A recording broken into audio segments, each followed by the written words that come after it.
Ashama kam jirtu ilmaan Oromoon bitti keessan nagaa keessanii baga nagaa taatanii ana nagaa kootii warra YouTube ko jalatti argamtan hunduma keessaniif nagaa rabbii bakka jirtan maratti isiniif haa ta'u jechuun jaalladhaa. Baga nagaa taatanii warra YouTube kana haaraa taatan subscribe godhaa isiniin jechuun jaalladhaa. Isinan jaalladha hunduma keessanii. Har'a immoo wantoota fuula keenyatti yaa'ee gurraacha'ee yeroo baay'ee abiddarra fuulli keenya dibata yoo dhabe fusaati deebi'ee jajjabaata. Fuulli keenya illee akka deebi'ee lallaafuu fi gurraachi sun zayitiin gaaziin kan nu mimmiidhagu kan nuuf deebisuudhaan isiniin jechuu jaalladha. Ana qofa osoo hin taane dhugaadhaa fi jara harabaa kana bira jirullee kan itti fayyadamaa jiru. Waan hin argee dibadhee itti fayyadamee bareedaadha.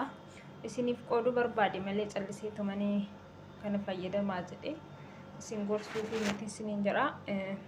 Kuni kiyyaaradha akkuma argitan kana waan xiqqoo hojjedhee tan viidiyoo hojjedhee dileetii na jalaa ta'e dura waraabee tureetan jechuudha. Kiyyaara kanadha. Kun immoo paawudariidha. Haliiba yookiin aannan jechuudha. Aannan niidoodha. Kun asirraa barreeffamni isaanii jira. Foolii kireemii kan jedhu kanadha. Kiyyaara kanaan asirratti bakka xixiqqaasaa kanarratti hojjedha jechuudha. Bishaan isaa qofaan barbaada malee kaan isaa hin barbaadu isiniin jechuu jaalladha. Faaqadhee bishaan isaa hundumaa xumureetan viidiyoo isiniif deebi'a. Kun akkuma argitan kana faaqee bishaan isaa dhimbiibeen carqii qulqulluutiin jirbiis ta'uu waan barbaade fayyadamtu.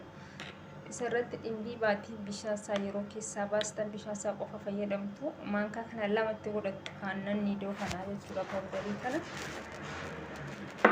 maankaa kana lamatti godhattu. Isaan booda waliin dhuftu akka kireemii ta'ee jira kunoo inni jechuudha. Paawudariin kun immoo waan horiitii waan nama miidhuu miti. Kunis immoo kiyyaarri kunis immoo waan lafarratti margee jirudha malee waan keemikaala qabu tokko hin jiruuni. Fuula keessanii gaariidha isiniin jechuu jaalladha. Itti fayyadamaatii ilaalaa bu'aa isaa isiniin jedha. Kanaaf dibadheen isin agarsiisa. Kun arguma argitan kana kireemii isaa kana fidadheen jira. Kana dura hojjedheedha. Fuula koo kana dibadheen isin agarsiisa. Fuulli koo kun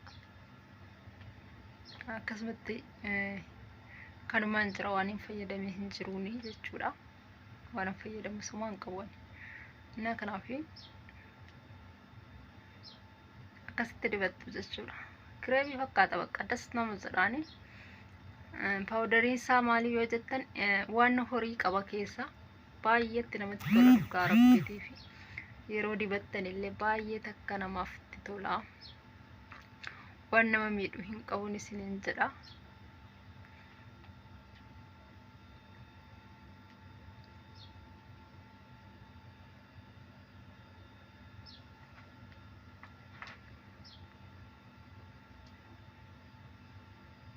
Kanatti dibadheen ture.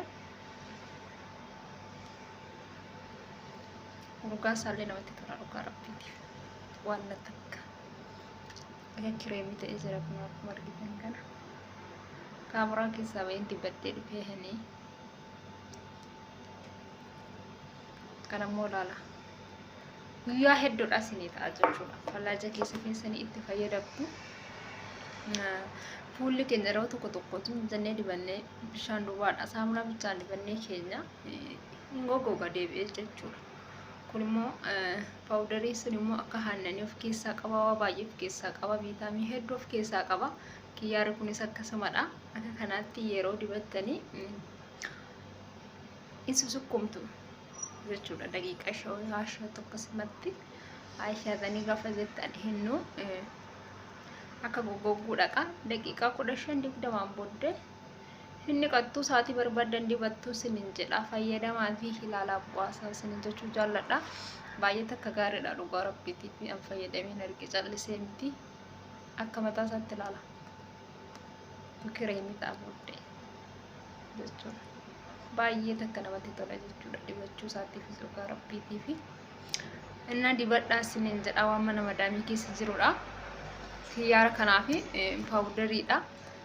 dhanni keessan hundaa dibadhaa hin laalaa baay'eetti nama laallaafisa akka zayitii qaba rabbi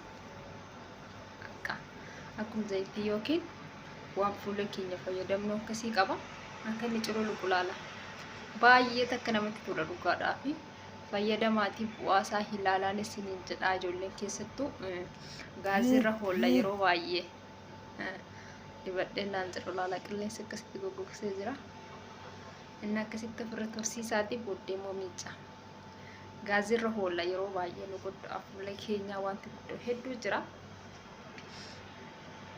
gaazii nyaata hojjechuun bu'aasaa baay'ee takka nama miidhaa warreen gaazirratti nyaata hojjechuu beektanii hin beekne hundumti keenya kanaaf kana isin immoo itti fayyadamtanii manuma daamii keessa waan jirudha viidiyoo kiyyaan gadhumaa daawwadhaati subscribe like share gochuudhaan na jajjabeessaan isiniin jedha hundumti keessan baay'een isin jaalladha amma viidiyoo biraa walitti deemnutti turtii gaarii